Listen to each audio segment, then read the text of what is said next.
This isn't just a Bible, it's a time capsule. And inside it, a secret they hoped you'd never read. In a preserved 1775 edition of the Bible, March wasn't just a page on a calendar, it was the soul's springtime. The earth's first exhale after the silence of winter. A quiet but revolutionary detail. Sunday is the first day, not January, not Monday, not the rigid time grid you've lived by your whole life. And that changes everything.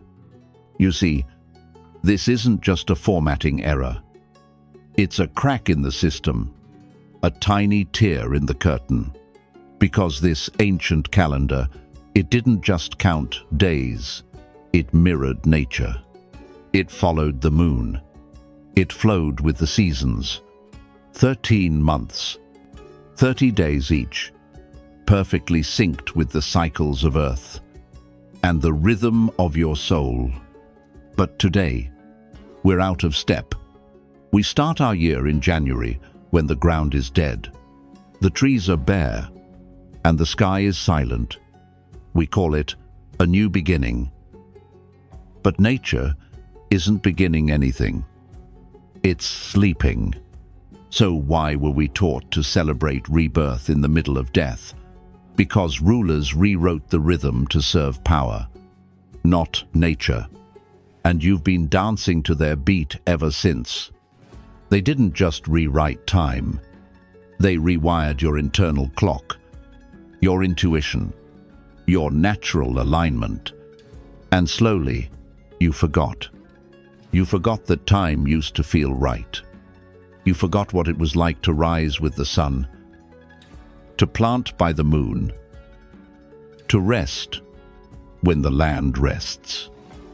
This is more than history. This is spiritual amnesia. And every day you live by their system, you stay disconnected. But here's the twist.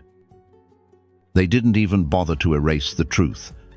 It's still there, in old texts, in sacred numbers, in your body's craving for rhythm. They called 13 unlucky because 13 was sacred. They made you laugh at moon cycles because moon cycles made you powerful.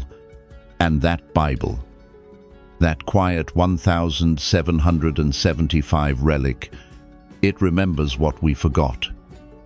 It whispers a different song, a truer beat, not man-made, not market-driven, not designed to keep you busy, but designed to bring you back to balance. So the question is simple. What if this wasn't a typo? What if this wasn't a mistake? What if this Bible was the doorway back home? What if this wasn't a printing error, but a portal back to the truth?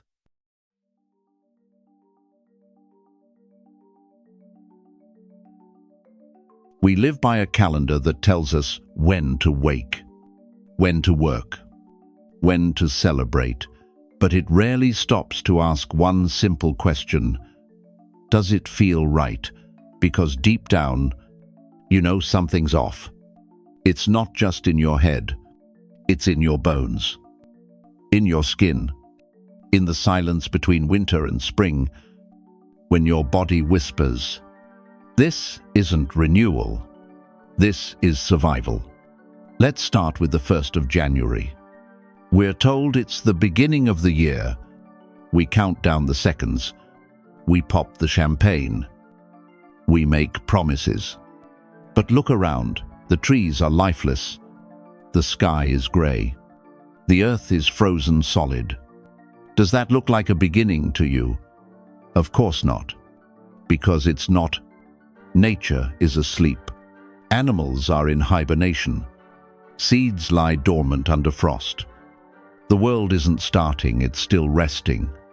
And yet, you're told, this is the time to rise, to grind, to go. That pressure, that push against your body's natural rhythm, creates a quiet war inside you. This is where the dissonance begins. Cognitive dissonance, when what you're told clashes with what you feel.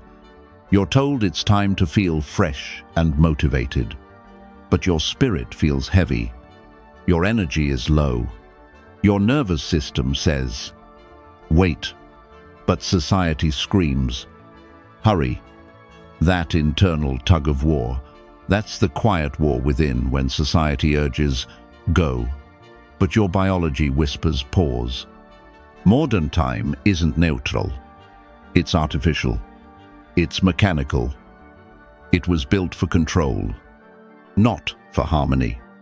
And you feel it in the exhaustion that doesn't go away, in the stress that feels rootless, in that subtle emptiness during holidays where the joy feels forced, the meaning feels hollow, and you can't explain why.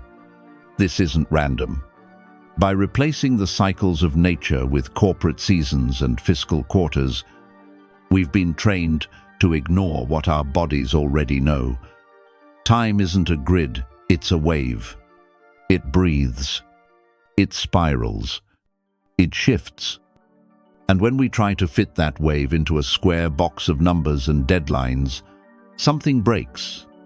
That break is called seasonal affective disorder. Millions suffer from it. Depression deepens in winter. Mood swings become more extreme. Productivity drops. But no one connects the dots. What if the winter blues aren't a malfunction but a signal? A sign that your system is rejecting the lie, that your biology remembers the real rhythm and it's crying out for alignment. You're not broken. You're resisting. Let's be clear. This is not about nostalgia. It's not about going back in time. It's about remembering what time really is. Time is not a master. It's a partner. And when you sync with nature's pulse, something incredible happens. Your energy returns. Your clarity sharpens. You don't force motivation anymore. You ride the wave of momentum that nature provides. Spring becomes your launch pad. Summer, your expansion. Autumn, your harvest. Winter, your rest. This is how it was always meant to be. But somewhere along the line, we stopped listening. Empires rose. Rulers changed the calendar. Control replaced connection. And we accepted it as normal. But here's the thing. You don't have to. You don't have to start your year in the dead of winter.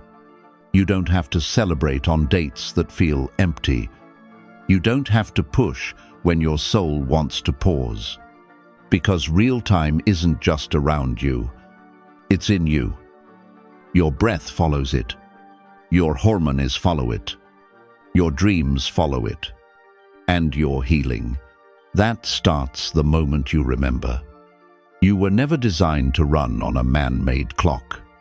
You were born to flow with something far older, far wiser, and far more true. What if you've been feeling off? Because time itself has been bent.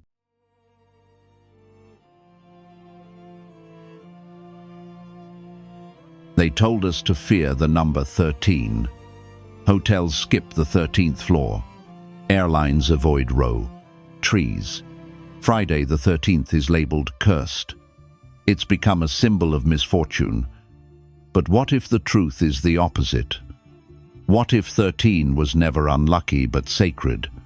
What if 13 was the heartbeat of a natural system, a rhythm we were meant to follow? Let's start with the moon. Each year, the moon completes 13 full cycles. That's 13 lunar months. Not 12, not 10, 13. This is not an accident. It's an echo of something they buried long ago. It's cosmic design. Before mechanical time, before empires and agendas, ancient societies aligned with the moon. They followed a 13-month calendar, each month synced with a full lunar cycle, each one honoring the moon's phases: new, waxing, full, waning. Why?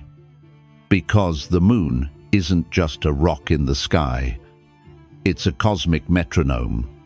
It pulls the tides. It influences our sleep. It stirs the emotional waters within us. And it was once our master calendar. For ancient peoples, the number 13 represented completion. It was the final note in a harmonious scale. The moon's daily movement around 13 degrees reflects an ancient rhythm echoed in sacred calendars. Women's menstrual cycles, on average, followed the 13-moon rhythm, and many matriarchal societies once used the lunar calendar to mark sacred time, ceremonies, and harvests. But when patriarchal empires rose, something changed. The sun replaced the moon. Linear time replaced cyclic time. 12 became the official number, not because it was better, but because it served control. 12 is neat, organized, easier to divide on paper. But 13 speaks of mystery, of cycles that don't fit neatly in grids. It is the rebel number, the one that refuses to conform. And so it was demonized, its sacredness buried beneath layers of superstition. We were taught to laugh at it, to avoid it, to fear it. But ancient wisdom never forgot. In Kabbalistic numerology, 13 is not evil. It is divine transformation, the number of the death card in tarot, but death not as ending, rather as initiation, death of the false self, rebirth into truth. In sacred geometry, 13 is the center point, surrounded by 12 spokes of the cosmos, the Christ and his 12 disciples, the sun and the 12 zodiac signs, the 1 and the 12, creating the sacred circle of time. So why did we abandon this rhythm? Because a 13-moon calendar cannot be owned. It cannot be standardized, taxed, or monetized. It asks you to listen to the sky, to your body, to the whisper of tides. That kind of calendar liberates. It's intuitive. It's feminine. It's alive. The Gregorian calendar, by contrast, is rigid, mechanical, imposed. It doesn't flow. It marches. And when you live by it, you may succeed on paper, but your soul starves. This isn't theory. It's embodied. Have you ever felt a sudden emotional shift during the full moon? Felt an inexplicable rise in energy or anxiety? You're not imagining things. You're remembering. Your body is lunar. Just like the tides rise and fall, so do you. But when your outer world runs on one clock, and your inner world on another, you feel pulled apart, disconnected, tired for no reason. That's not a disorder. That's a sacred alarm clock.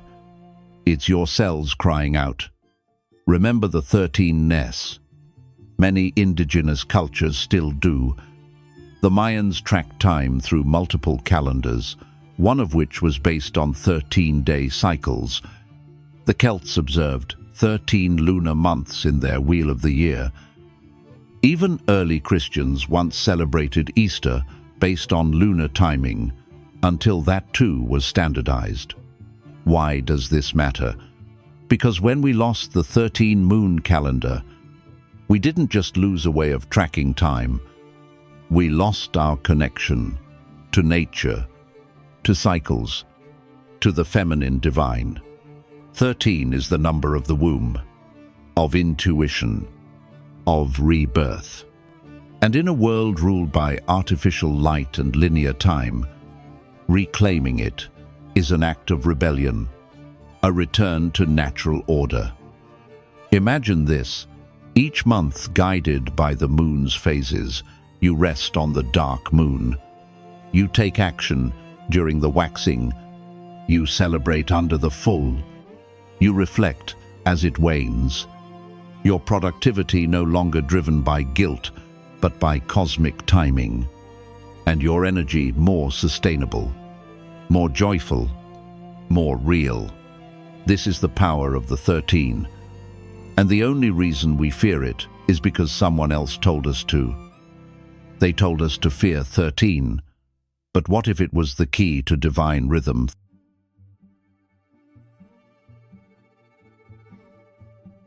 History isn't written in ink. It's etched into rituals, clocks, and calendars. When Emperor Julius Caesar replaced the lunar calendar with the Julian system, it wasn't just about aligning with the sun, it was about aligning with Roman control. A solar-based calendar meant Caesar's rule could override nature itself. And then came Constantine, the man who merged empire with church, politics with prophecy. By declaring Sunday, the day of the sun, as the official day of worship, Constantine wasn't just making a theological shift. He was aligning human behavior with imperial cycles. He restructured holy days, reassigned sacred times, and synchronized society to his own timeline. Sound familiar? Because time, real time, has power. And when you can change time, you can change people. Let's break it down. Time is more than just measurement. It's memory. It's meaning. It's rhythm. And if you can bend that rhythm, you bend how people think, feel, work, and worship. This is the psychological weapon no one talks about. Not swords, not propaganda, but temporal control. The manipulation of time isn't just historical, it's strategic. Psychologists now understand the concept of temporal framing. It's how we shape perception based on when something happens. Move a holiday, you don't just move a date. You shift its emotional charge. You repurpose it for ideological goals. The church knew this. They didn't fight ancient festivals. They absorbed them. The winter solstice became Christmas. The fertility rites of Ostara became Easter. And just like that, sacred days rooted in nature were baptized into new symbols. Why? Because it's easier to redirect belief than to destroy it. It wasn't about faith. It was about focus. Imagine this: a population that once danced under full moons, planted by lunar phases, celebrated the equinoxes, and honored the turning of seasons, now lines up for Black Friday sales, schedules New Year's resolutions in January's dead winter, and questions why they feel so off. This isn't coincidence. It's conditioning. Because when people live by a calendar that ignores nature, they become easier to manipulate. They lose the intuitive connection to their environment, and by extension, to themselves. That's the genius of calendar conquest. They didn't erase your culture, they rewrote your hours. Control. When people rise, rest, and worship, and you control their story of reality, time becomes a tool of obedience. Not flow, not sacred rhythm, but a tool to extract labor, loyalty, and belief. And over centuries, this control embedded itself into schools, into governments, into entire civilizations. We measure productivity in hours, not cycles. We celebrate the start of the year when life is frozen, not when the earth awakens. And worst of all, we stopped asking, why this calendar? Because when something is all you've ever known, you stop seeing it as a choice. But here's the deeper truth. When you accept a calendar made for commerce, you unconsciously live by its values: extraction, efficiency, obedience. Whereas the old-time nature's time spoke in waves, in phases, in whispers. It reminded you to rest, to plant with intention, to let go during winter, and begin again in spring. That's not just poetic. That's biology. That's cosmic psychology. Think of your brain like a rhythm-sensitive machine. Studies in circadian neuroscience show that our mood, focus, and hormonal balance are tied directly to light cycles, to seasonality, to temporal alignment. But what happens when your calendar pushes against those cycles? Cognitive dissonance, seasonal affective disorder, emotional fatigue. And yet, society tells you it's just personal failure. You didn't plan well enough. You didn't work hard enough. But maybe the truth is deeper. Maybe the system is out of tune and your body knows it. That's why reclaiming time isn't about nostalgia. It's about sovereignty. Because when time is distorted, your story gets distorted too. We begin celebrating things that don't matter and forgetting the ones that do. We forget the equinox. But remember, tax season. We forget the solstice. But remember quarterly deadlines. We live by what others deemed important, not what our soul knows is sacred. And here's the kicker. This wasn't always malicious. Yes, emperors wanted order. Yes, popes wanted power. But the real impact was deeper than control.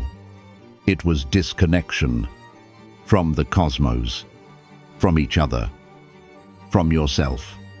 So ask yourself, what parts of your life are being shaped by a clock someone else built? Because here's the power play. No one teaches when you control time. You don't just change what people do, you change who they believe they are. Be changing time. They changed your story. But stories can be rewritten. You've felt it. That strange emptiness during moments that are supposed to feel full, holidays that come and go, but leave no real joy. New Year's Eve fireworks that feel more like noise than new beginnings. You go through the motions. You decorate. You count down the seconds. You raise a glass, but something inside you remains untouched. Why? Because deep down, your body, your biology knows this isn't real. It's not just a hunch. It's science. Let's start with winter. The modern world celebrates its fresh start on the 1st of January. But January is the coldest, darkest part of the year. In many parts of the world, life is asleep. Nature is silent. The sun barely rises, and your body feels it. In winter, your cortisol levels spike. Why? Because you're fighting the season's natural signal rest. Your body wants to slow down, hibernate, even, but the calendar screams, go, go, go. You're told to set goals. Work harder. Hustle harder. It's the new year. But your nervous system is frozen, tired, out of sync. This creates a physiological conflict, a dissonance between your internal clock and your external demands. Your circadian rhythm, the body's natural timekeeper, is built to follow light and dark, the rise and fall of the sun, not a man-made grid. Now contrast that with spring. As the earth warms, dopamine releases, the feel-good neurochemical. You feel lighter, more hopeful. Your body wants to move, to create, to grow. That is the true new year. And that's not a metaphor. It's biology. In spring, your brain becomes more plastic, more responsive. New ideas come easier. Old habits are easier to break. But our calendar ignores all that. Instead of flowing with nature's programming, it cuts across it like a blunt instrument on a violin. We've hacked the natural code of time, but not in a way that benefits us. We've broken the biocode. That's why Christmas feels hollow, why Easter feels random, why your energy crashes in February.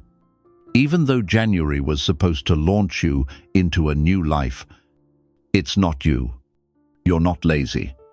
You're not broken. You were born to move with the tide, not by factory bells, but by moonlight pulses. And the more we force ourselves into this artificial time grid, the more we disconnect, not just from nature, but from ourselves. You feel it in your sleep, in your mood swings, in your cravings and your fatigue. You feel it when spring finally arrives and you suddenly want to clean, move, begin again. That's not coincidence. That's your body remembering what your mind forgot. Ancient cultures knew this. They didn't celebrate New Year in the dead of winter. They waited for the signs, the thawing soil, the blooming flowers, the rising sun. They didn't rush the year into being. They aligned with it. So how did we get so far off? Because when you control time, you control attention. When you misalign a population from the cycles of Earth, you create dependency, exhaustion, confusion. You make them easier to manipulate. And we wonder why so many of us feel lost, disconnected, uninspired. We've been trained to override the sacred signals etched in our nervous system, to overrule the signals of nature. But those signals haven't stopped calling well in. Every year, as March arrives and you feel that spark of life return, that's your true self, remembering. It remembers that celebration feels better when the sun is back, that planting dreams in frozen soil makes no sense. That rebirth belongs in spring, not in icy darkness. So ask yourself, what if that deep unease you've felt for years isn't personal failure, but misalignment? What if your anxiety, burnout, and restlessness are simply symptoms of living on a distorted clock? Here's the truth. There's nothing wrong with you. There's something wrong with the timing. And once you see that, you can begin to recalibrate. You don't have to throw away the calendar. You just have to wake up to the rhythm beneath it. Start observing how your body changes with the moon. Start noticing how your mind clears in spring. Start trusting your instincts over your inbox. Because when you live out of sync, your life feels forced. But when you realign, everything flows. You sleep better. You create more. You love deeper. You feel home. Your soul remembers what your mind forgot. Before mechanical clocks, before digital planners and monthly subscriptions, time was written in the sky. For millennia, ancient civilizations didn't just measure time, they felt it. They lived it. They became it. Long before the Gregorian calendar, Our ancestors used a far more elegant blueprint, one crafted not by politics, but by cosmic precision. They looked up, not down. They watched the moon wax and wane. They followed the seasons, not school schedules. They knew that harvest, rest, and rebirth weren't dates to be set, but phases to be honored. And this wasn't random. It was sacred. In ancient Egypt, the rising of Sirius the dog star signaled the annual flooding of the Nile. This wasn't just agricultural intelligence, it was cosmic cooperation. The star's reappearance marked the Egyptian New Year, a celestial handshake between the earth and the heavens. In ancient China, the spring festival didn't happen because a government said so. It followed the lunar new moon, marking a time when nature whispered, "Begin again." Rituals were aligned with solstices, equinoxes, and the shifting balance of yin and yang, not boardroom schedules or quarterly earnings. The Inca Empire used pillars and temples to track the sun's exact position during solstices. Their temples weren't just beautiful, they were precision instruments, built to catch a single ray of light at the exact moment when the earth tipped towards summer. And the Maya. They understood time as a spiral, not a straight line. Their Tzolk'in calendar had 260 sacred days, each connected to spiritual energy, agriculture, and the stars. They didn't just keep time. They didn't just track the stars. They wove their very lives into their rhythm. Notice the pattern. These cultures didn't just worship nature, they wove themselves into it. Their festivals, rituals, and daily rhythms weren't about convenience. They were about resonance. Everything had a reason. Everything had a rhythm. Compare that to now. You wake up to an alarm, not a sunrise. You eat lunch at noon, not when you're truly hungry. You celebrate renewal in the dead of winter and plan weddings or life milestones by availability, not celestial harmony. We've replaced lunar cycles with LED light, sacred moons with stock markets. And what did we lose? That quiet pulse of belonging, that sense that you are moving with something greater than yourself. And here's the irony, we call those ancients primitive. But how can a civilization be called primitive when it built calendars that tracked Venus to the exact day of her cycle? When it could time planting seasons to align with bioelectrical changes in the soil triggered by lunar pull, they weren't behind. They were tuned in. And we're deaf to it now. We check the weather app, but don't step outside. We mark our days with reminders, but can't remember the last time we looked at the stars. But here's the truth. The natural blueprint of time has never disappeared. It's still running beneath everything, still whispering through the winds, the tides, and the tilt of the sun. You just forgot how to listen. Start simple. Watch how the moon moves. Notice how your energy rises with the spring and softens in the fall. Take note of when you naturally want to create, rest, or reflect. That's not laziness. That's natural law. You are part of this rhythm, your heart, your breath, your hormones. All of it still obeys the original code, written long before numbers were stamped on a wall. And when you align with that, you start to remember. You remember that rest in winter is wise, that planting intentions in spring is sacred, that harvesting joy in autumn is earned. You don't need to abandon the modern world. You just need to anchor yourself to a time system that speaks your body's language. And once you do, you'll see what the ancients saw. Not just stars, but instructions. Not just seasons, but stages of your inner evolution. Not just months, but moments that matter. Because time isn't just something you keep, it's something you live within. And you get to choose whether to follow the artificial hum of artificial time or the timeless beat of the living sky. The stars once told us when to rest, plant, and dream. Can we still hear them?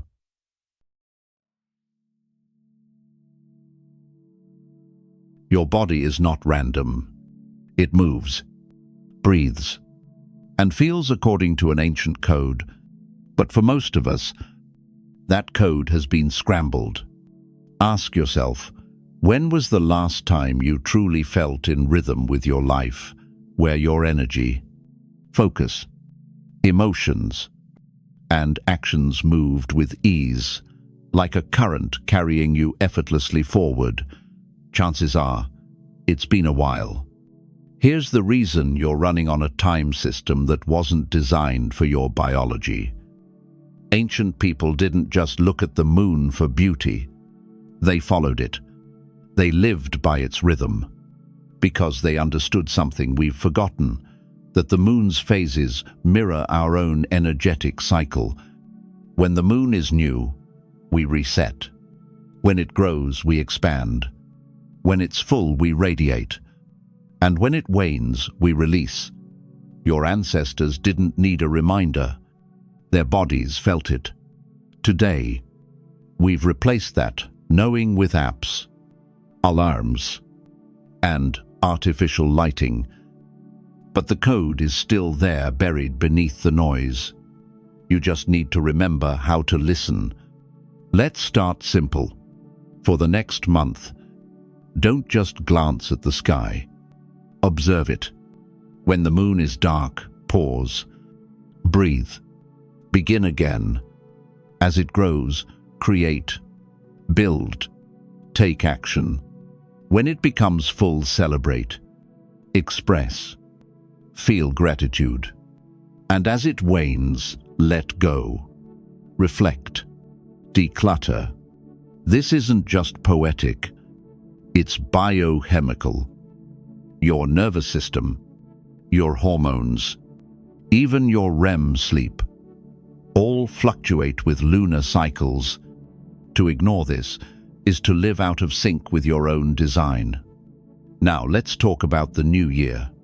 Modern calendars tell us the 1st of January is a time of renewal. But look around. Nature is frozen. The earth is asleep. Your body knows this isn't the time to sprint.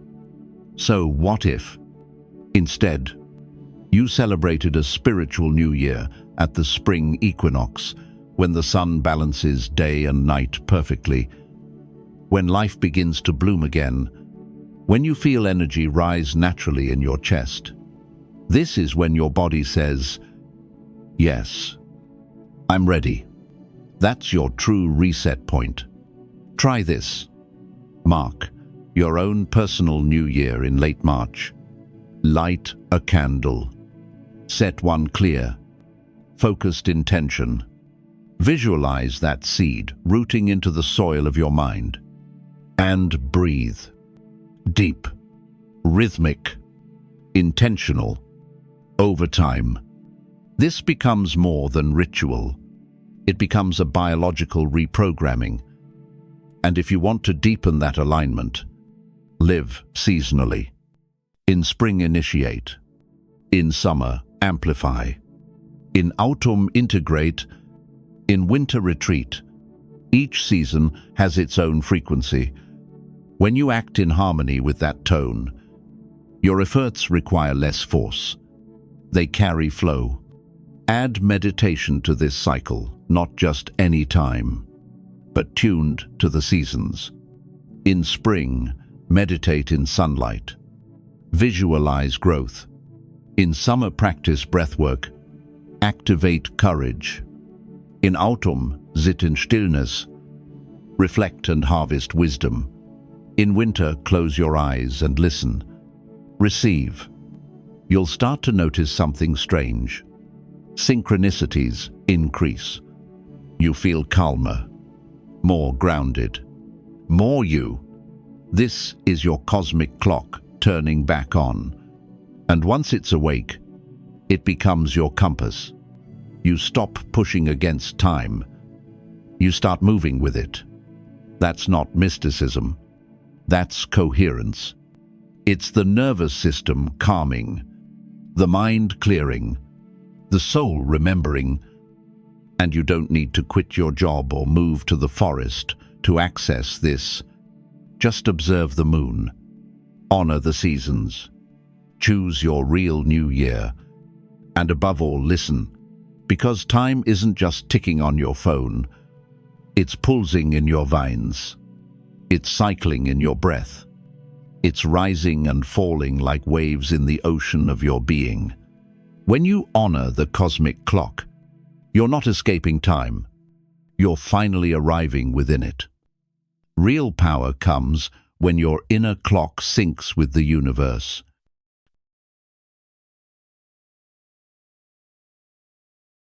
Let's bring this down to earth. Because, truth be told, this isn't just about lost history. It's about your daily life, how you move through your weeks, your seasons, your milestones.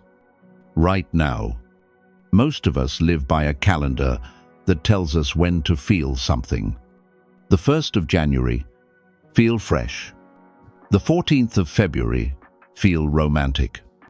December 15th, feel joy. But what if your body, your soul, your actual rhythm doesn't line up with those dates? What if the system isn't broken, just not built for you? You don't need permission to shift that. Instead of letting the outer calendar dictate your energy, create your own rhythm. Build your own personal nature calendar. Step 1. Observe your seasonal patterns. Start by watching how you feel as the seasons change. In spring, do you naturally crave new projects? In summer, do you come alive socially? In autumn, do you feel more reflective? In winter, do you want to retreat and restore? Write it down. Don't judge, just observe. This becomes your personal blueprint for sacred time. Step 2. Choose personal celebration points. Forget the mandatory holidays that feel hollow. Instead, choose your own days of power. Maybe the first full moon of spring becomes your real new year. Maybe the autumn equinox is your moment to let go of what no longer serves. Maybe your birthday is less about your age and more about setting a soulful theme for the year ahead. These aren't rules. They're ritual anchors. Moments where you pause, breathe, and re-enter your own orbit. Step 3. Design micro-rituals for each phase. You don't need elaborate ceremonies. You need intention. Here's an example. Spring equinox, light a candle. Write a letter to your future self. Bury it under a plant. Summer solstice, rise with the sun. Breathe deeply outdoors. Speak aloud. One goal with fire-like passion. Autumn equinox, list what you're releasing. Burn it safely. And express gratitude for what remains. Winter solstice. Stay in silence for 20 minutes. Reflect in the dark. Journal your inner truth. These pauses aren't detours. They're the doorway back into flow. They align you with something timeless. Step 4. Rebuild your trust in time. Because here's the deeper truth. When you follow artificial time structures long enough, you don't just lose connection to nature, you lose trust in your own inner clock. You doubt your timing. You feel behind. You rush or stall. Not because you're lazy or broken, But because your body is living in one rhythm while society demands another, this creates chronic stress, low-grade confusion, and emotional fatigue. But the antidote is rhythm. Consistent, conscious, seasonal rhythm. The more you act in sync with nature, the more you trust your gut, the more you hear the quiet voice that says, "Now is the moment." Step 5. Live by resonance, not repetition.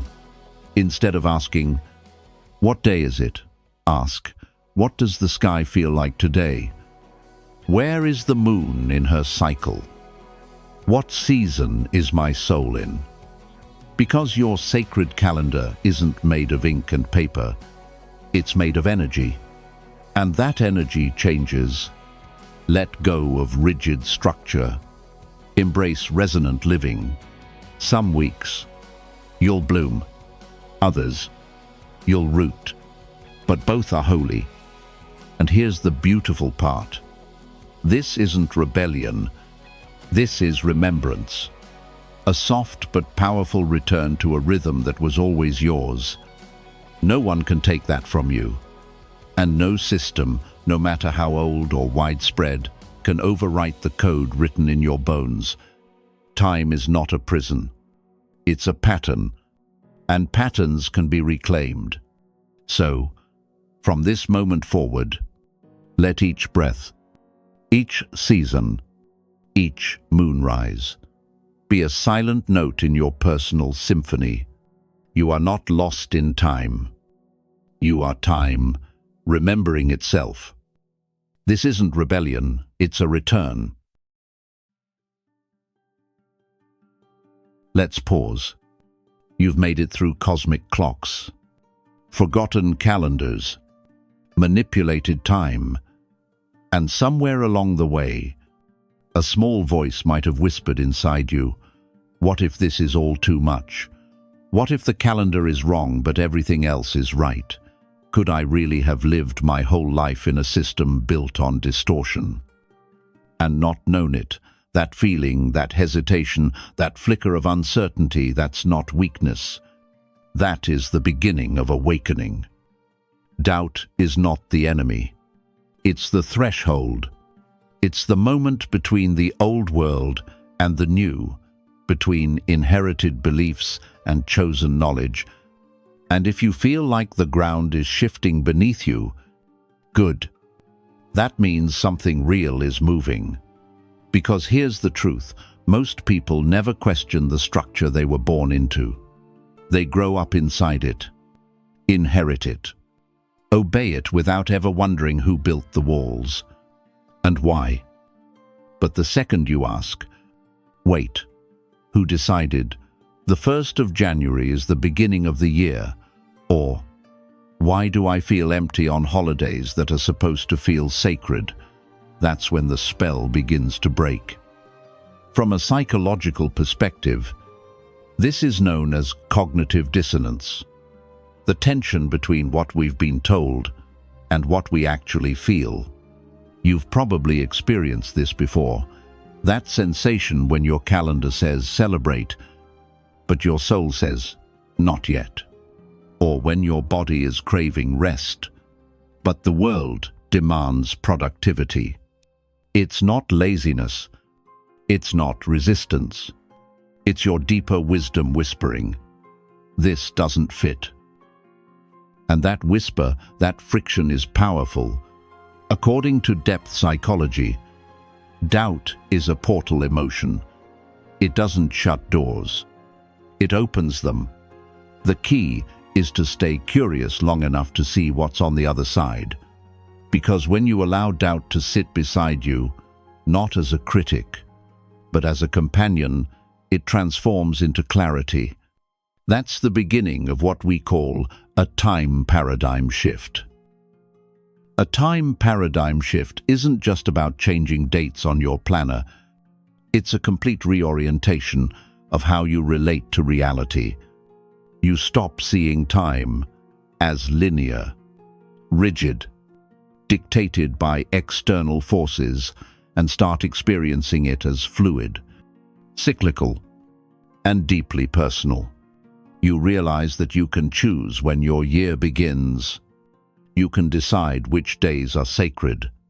You can anchor your reality in the rhythms of stars, moon, and seasons, not in systems built for empires and economies. But before that shift happens, there's always a tremor, a moment when everything feels unstable, when your old beliefs are collapsing, but the new ones haven't fully formed yet. That space is sacred.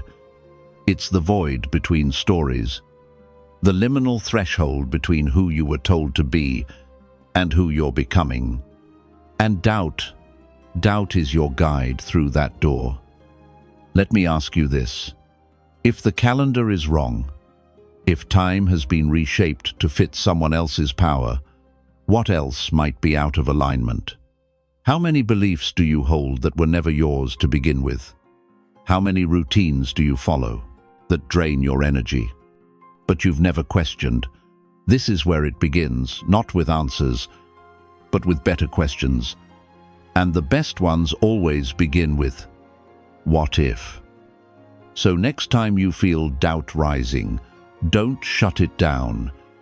Don't numb it or ignore it. Sit with it. Let it sharpen your awareness. Let it burn through old programming like sacred fire. Because on the other side of that burn is freedom. You weren't meant to blindly follow dates on a man-made schedule. You were meant to listen to the cycles of your soul. To wake when the sun rises. To dream when the moon swells. To move in harmony with a rhythm so ancient it remembers who you are, even when you forget. And so if right now you're feeling uncertain, if something inside you is stirring but not yet formed, that tremble in your chest, that's not fear. That's memory waking up. The doubt you feel might be the truth knocking. And once that door is open, you begin to remember the rhythm you were born to follow. You don't need permission to rewrite time. No council, no institution, no oficial decree. Because here's the secret. No one ever told you. You are the keeper of time. Not the calendar, not the clock, not the planners or the productivity gurus. You were born with a built-in compass, a rhythm, a clock made not of gears, but of intuition. And the moment you remember this, everything changes. Think about it. Why do some days feel energized, alive, while others feel sluggish and resistant, even if your schedule looks the same? Why do certain dates carry meaning in your body that the calendar doesn't acknowledge? That's not random. That's not coincidence.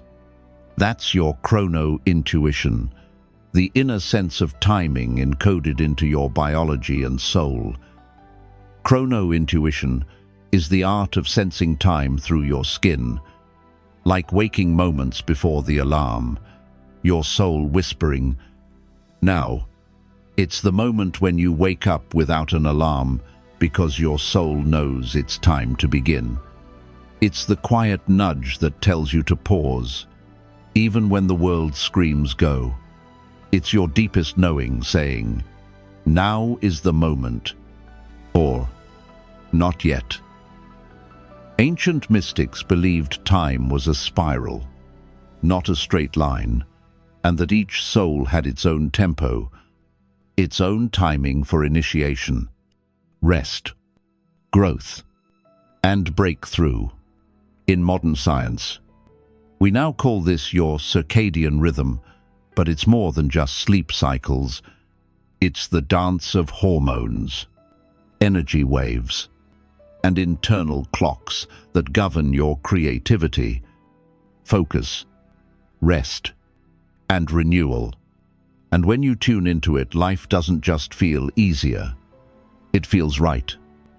Let's go deeper. There's a practice called clock meditation. It's simple, but don't mistake it for small. Here's how it works. Close your eyes. Breathe deeply. Imagine a clock, not digital, but ancient, timeless. Its hands are moving, not by numbers, but by feelings. Ask yourself, what time is it for me truly? Is it time to plant, to rest, to leap, to reflect?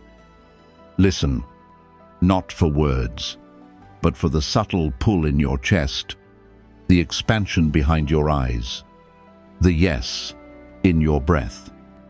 Anchor that insight. Write it. Walk it. Live it. Let your intuition, not the date on your phone, determine your next move. When you do this regularly, something miraculous begins to happen. You stop chasing time, and time begins to flow around you.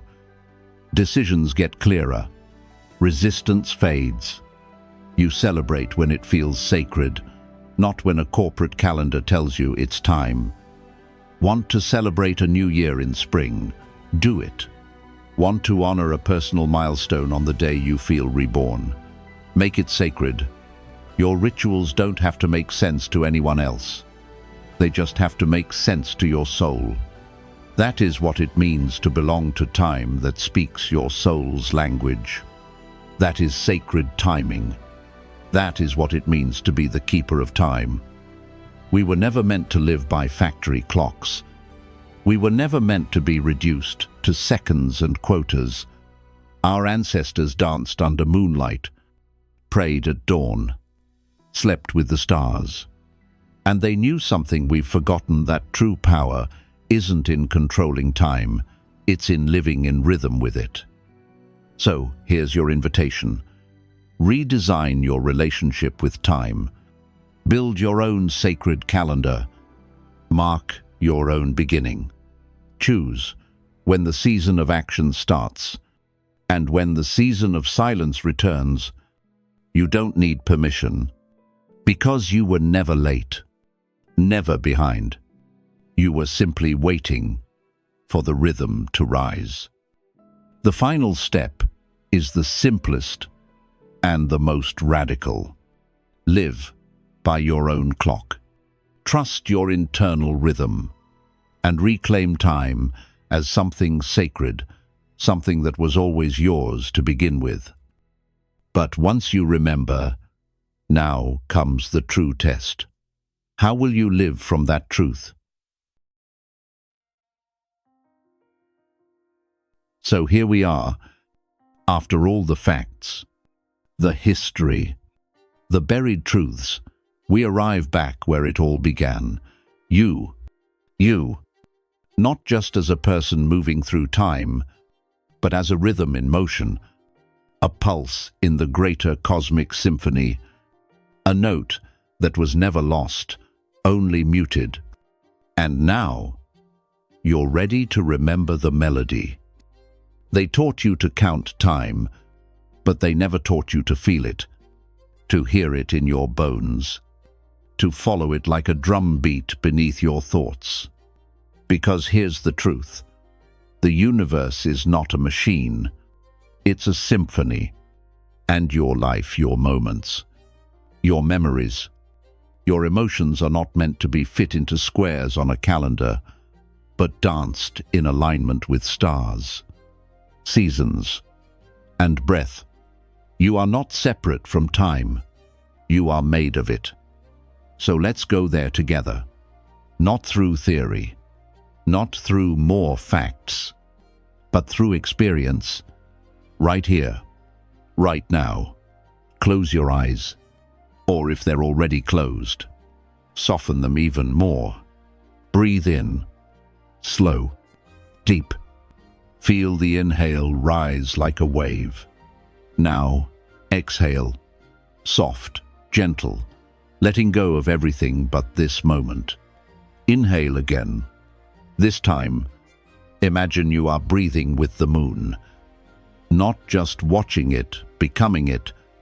As it grows, You expand. As it fades, you release. Your breath is the tide, and your body is the shoreline. Now imagine a memory, not from your past, but from a deeper layer of knowing. A lunar time memory. Somewhere deep in your subconscious, your cells still remember the rhythm of the seasons, the call of the stars, the nights your ancestors danced under full moons and planted seeds by starlight. Let it come, not as an image, but as a rhythm, a feeling in your bones, a hum behind your heartbeat. You are not trying to recall this memory with your mind. You're letting your body remember. Feel the pulse of this forgotten time, where the year began with spring, where each phase of the moon marked a different emotion, where people didn't fear the 13th, but honored it as the sacred spiral of the divine feminine, a calendar of intuition, of flow, of rebirth. You are returning to that place now. You don't need proof, because the proof is pulsing through you. Now, gently open your eyes or keep them closed, if it feels better, but bring your awareness back to the present. With a new awareness, you've touched the rhythm again. And once you've heard it, truly heard it, you can't unhear it. You may still use the Gregorian calendar. You may still show up on time, pay your bills, live in this modern world, but something inside you is now moving differently, slower, softer, wiser. You are no longer being dragged through time. You are dancing with it. And from this day forward, you'll know when to rest, because your rhythm will tell you. You'll know when to plant, when to pause, when to let go, when to begin again. You are the conductor of your time. This isn't about rebellion. It's about remembering, reclaiming, reattuning. Because the system didn't just steal your calendar, it tried to steal your song. But you're singing again. Maybe not loudly yet, but clearly. The Gregorian system may still rule the world, but your inner calendar, your sacred timing that belongs to no one but you. And maybe, just maybe, that's all it takes to change everything. So, when you feel off, when New Year's Eve leaves you empty, or birthdays bring more dread than joy, when January resolutions fall flat, remember, it's not you. It's the rhythm. And now, you have the power to change it. Not with force, but with frequency. Not with resistance, but with resonance. Time isn't your prison. It's your song. And you're ready to sing again. End.